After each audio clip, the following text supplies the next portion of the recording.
2017 has been a very down year for movies. A lot of big movies from my favorite directors came out this past year, and I was let down by all of them. It's brought me to the point that I could not make a top 10 movies of the year. I had to make a top 5 with no runner-ups. At least I still have 5 great movies that I really want to tell you about in this video. So let's cut right to the best.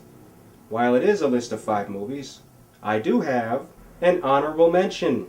Hey Arnold, the Jungle Movie is a TV movie, making it ineligible for the list.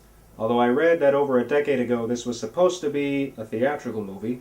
I really love that we finally have the closure to the show that fans like myself used to watch when we were little, and I'm really glad that the fans were pushing for this movie all these years while the creators themselves dreamed of making this all these years. So this movie really pleases the audience every bit as much as it pleases the creators, and I'm really proud of the filmmakers for making this film. It's got some dumb jokes like the allergy jokes, but overall it's really strong, and it gets very personal by the end. Now on to number 5, Wonder Woman. After The Amazing Spider-Man 2 made my Best of 2014 list, I thought I'd never see a great superhero movie again. But it took DC Studios to make another great superhero movie as they made Wonder Woman. I got to meet director Patty Jenkins and executive producer Jeff Johns a year ago. They're very nice, they're very smart, and they made me confident that another strong superhero picture was coming up. Well, a woman superhero is great as long as the movie that goes with it is great.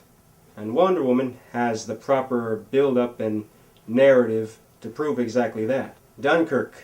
I don't think it's a masterpiece, but it's another strong picture from Christopher Nolan, as it tells the narrative of the struggle that these soldiers went through to get out of the Battle of Dunkirk during World War II. It's filled with scope, it's filled with drama, and it succeeds. Get Out. I got to meet director Jordan Peele a year ago by getting in. Jordan Peele is a very unique human being, and Get Out is a very interesting thriller. What is it about Get Out that makes it as interesting as it is? It covers the segregated communities that still exist in the modern country. Could it be about those living with white bias who are trying to reverse racial equality? Maybe.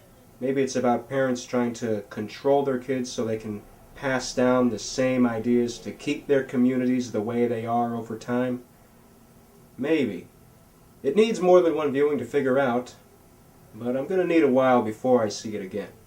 Split. M. Night Shyamalan finally made a strong picture again. James McAvoy portrays the split personality disordered man who unleashes his new personality, the Beast. It's an exciting thriller that also has an underlying and heartfelt message, as it also tells the story of a young woman who has a tortured past. It's interesting as it tells the message that being broken can make someone stronger and more evolved. Coco. No need to set it up, it speaks for itself. It tells the story of Miguel, a young Mexican boy living in Mexico with his Mexican family. It perfectly portrays the headache of Latino family life. It's set in Mexico, it's set around the holiday Dia de Muertos, but it represents all of Latin America. It reminds me a lot of my Latino family and me.